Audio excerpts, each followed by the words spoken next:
بسم اللہ الرحمن الرحیم۔ السلام علیکم ناظرین، جیسا کہ آپ لوگ جانتے ہیں کہ سردی کا موسم آ گیا ہے، اور آج کی اس ویڈیو میں ہم ایسے جملوں کے بارے میں بات کریں گے جو اکثر سردی میں استعمال کرتے ہیں۔ ہم اپنی روزمرہ کی زندگی میں جو جملے استعمال کرتے ہیں ان جملوں کے بارے میں آج ہم سیکھیں گے۔ تو چلیے شروع کرتے ہیں۔ سب سے پہلا جملہ ہے طقس باردن یا جون باردن۔ طقسن کے معنی ہے موسم، اور جون کے معنی بھی ہے موسم۔ طقسن باردن یا جون باردن کے معنی ہے ٹھنڈا موسم۔ فصل المفضل هو الشتاء، میرا پسندیدہ موسم ٹھنڈی کا موسم ہے۔ فصل کے معنی ہے موسم، فصلی میرا موسم کون سا؟ المفضل کے معنی ہے پسندیدہ، میرا پسندیدہ موسم هو الشتاء، شتاء کے معنی ہے ٹھنڈی کا موسم، ٹھنڈی کا موسم ہے۔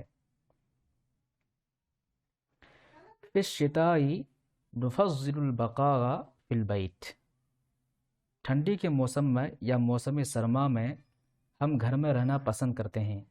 فضل یفضل، تفضیل کے معنی ہوتا ہے کسی کو فضیلت دینا، کسی کو اہمیت دینا، پسند کرنا۔ نفضل ہم پسند کرتے ہیں، البقاء رہنا، فی البیتی گھر میں، تو ہم ٹھنڈی کے موسم میں گھر میں رہنا پسند کرتے ہیں۔ ارتدی القفافیز، اپنے دستانے پہن لو۔ قفافیز کے معنی ہے دستانے، اور ارتدا یرتدی، ارتدان کے معنی ہوتا ہے پہننا۔ ارتدی یہ امر کا صیغہ ہے، ارتدی تم پہن لو، القفافیز دستانے۔ الریاضات الشتویۃ محبوبۃ جدا فی بلدنا، الریاضات الشتویہ کے معنی ہے موسم سرما میں کھیلے جانے والے کھیل۔ محبوبۃ کے معنی ہے پسندیدہ، جدن کے معنی بہت، اور بلد کے معنی ہے ملک یا شہر۔ تو ہمارے ملک میں موسم سرما میں کھیلے جانے والے کھیل بہت مشہور ہے۔ ہوا یرتجف، وہ کانپ رہا ہے۔ ارتجف یرتجف، ارتجافن کے معنی ہوتا ہے کانپنا۔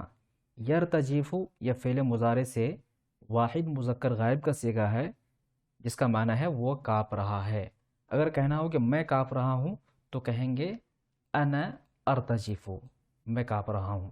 اگر کہنا ہو کسی مؤنث کے بارے میں، یعنی کسی لڑکی یا عورت کے بارے میں کہنا ہو کہ وہ کانپ رہی ہے تو کہیں گے ہوا ترتجف، یا کی جگہ تا لگا دیں گے۔ جیسے یہاں پر یرتجف ہے تو کہیں گے ترتجف، ہی ہے، ہوا کی جگہ ہو جائے گا ہی ہے ترتجف۔ بدأ فصل الشتاء، سردیاں شروع ہو چکی ہے، سردی کا موسم شروع ہو چکا ہے۔ الجو شدید البرودۃ بالخارج، باہر سخت سردی پڑ رہی ہے تو کہیں گے الجو شدید البرودۃ بالخارج۔ هل بإمکانک السباحۃ، کیا آپ تیر سکتے ہیں؟ السباحۃ کے معنی ہے تیرنا، سبح یسبح اسی سے مصدر ہے سباحۃ، جس کا معنی ہے تیرنا۔ هل بإمکانک، کیا آپ کے لیے ممکن ہے تیرنا؟ یا اس کو ایسے بھی کہہ سکتے ہیں ایمکنک ان تسبح، لیکن جیسے لکھا ہوا ویسے آپ کہہ سکتے ہیں هل بإمکانک السباحۃ، کیا آپ تیر سکتے ہیں؟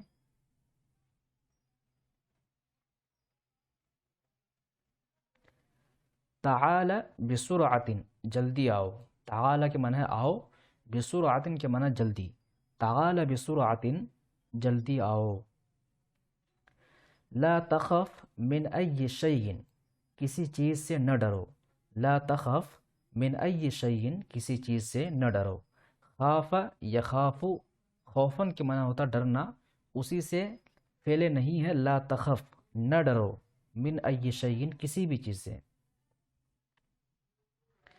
لدیہ سیارۃ، اس کے پاس گاڑی ہے۔ لدیہ سیارۃ، اس کے پاس گاڑی ہے۔ اگر کہنا ہو کہ میرے پاس گاڑی ہے تو کہیں گے لدیہ، لدیہ، لدیہ سیارۃ، میرے پاس گاڑی ہے۔ تمہارے پاس گاڑی ہے تو کہیں گے لدیک، لدیہ کی جگہ کہیں گے لدیک، لدیک، تمہارے پاس گاڑی ہے۔ ہوا ترکنی اذهب، اس نے مجھے جانے دیا، ہوا ترکنی اذهب، ترک یترک ترکن کے معنی ہوتا ہے چھوڑنا، اس نے مجھے چھوڑ دیا جانے کے لیے، اس کا مطلب ہوا اس نے مجھے جانے دیا۔ یا کہنا ہو کہ اس نے مجھے آنے دیا تو کہیں گے ہوا ترکنی آتی، ہوا ترکنی آتی، اتا جاتی سے ہوگا آتی۔ ہوا ترکنا نذهب، اس نے ہمیں جانے دیا، ہوا ترکنا، اس سے پہلے کیا تھا؟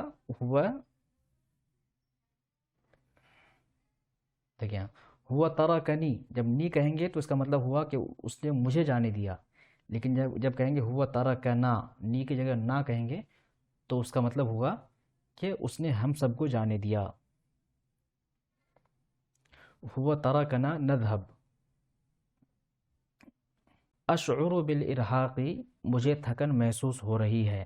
شعر یشعر باصلہ کے ساتھ معنی ہوتا ہے کسی چیز کو محسوس کرنا، جس چیز کو محسوس کریں گے وہ با کے بعد لگا دیں گے۔ ارہاق، ارہاق کے معنی ہے تھکن، اشعر میں محسوس کر رہا ہوں، بالارہاق تھکن، یعنی مجھے تھکن محسوس ہو رہی ہے۔ خدعہا یا خدعتہ، اس کا معنی ہوگا اس نے اس کو دھوکہ دیا۔